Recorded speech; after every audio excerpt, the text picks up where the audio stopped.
Hi, this is Keith from ProTutor, and we have an algebra problem here to work on.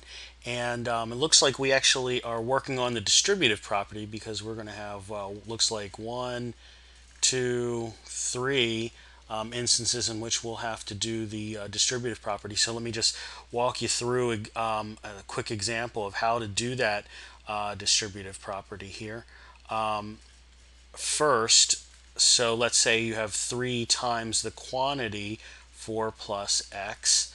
And the way that you go about that is you just distribute, and that's the reason they call it the distributive property. You distribute the outside number and with a multiplication. So in each case, you do a multiplication when you distribute the 3, and then you just retain whichever operation here that you've got, like for instance addition or subtraction.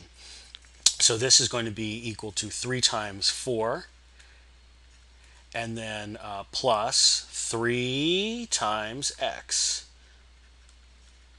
And you'd rewrite that as just 12 plus 3x. Pretty simple, huh? So with that in mind, let's just go to the problem. 6 times the quantity 4 plus 2x equals 4 times the quantity 2x minus 1 plus 4 times the quantity x plus 3. And just keeping in mind the distributive property, and I'll just write out each step so that it's plain to see how we're doing these. 6 times 4 plus 6 times 2x is equal to 4 times 2x minus 4 times 1 plus 4 times x plus 4 times 3.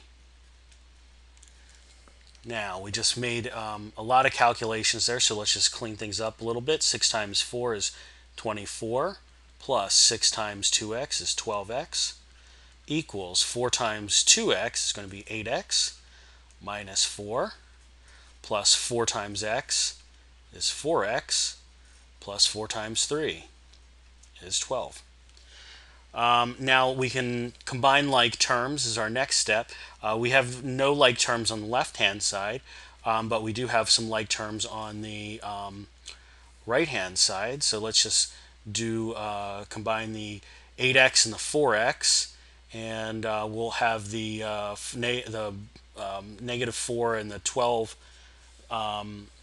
also there that we'll be able to reduce. So 8x plus 4x is 12x, minus 4 plus 12 is going to be 8, and we just rewrite the left hand side. What I did over here is it's usually helpful when you have multiple terms that are going to be able to be combined, to just put a little note to underlining it.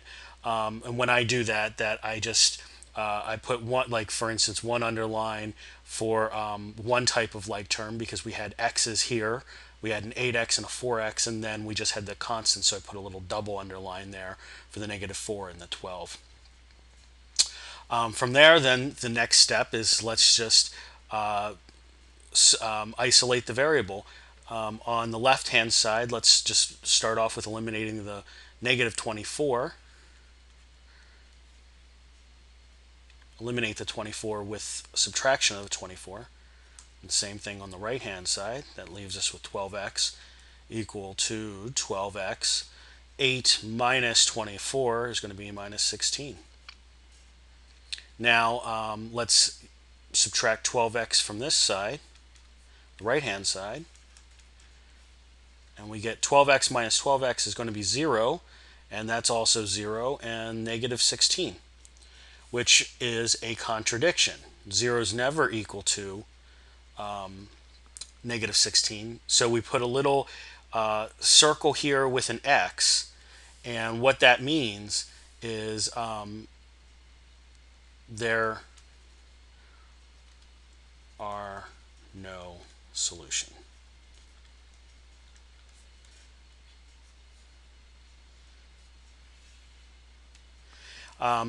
Whenever you get a number that says 1 equals 5, 2 equals 9, negative 13 equals 6, anything that's a contradiction, it always means that we have no solutions.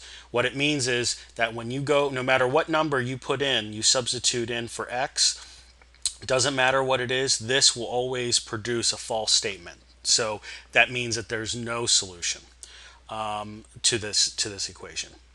Okay, I hope that this has been helpful, and as always, just let us know if we can help any more. This has been Keith with ProTutor. Thanks for watching.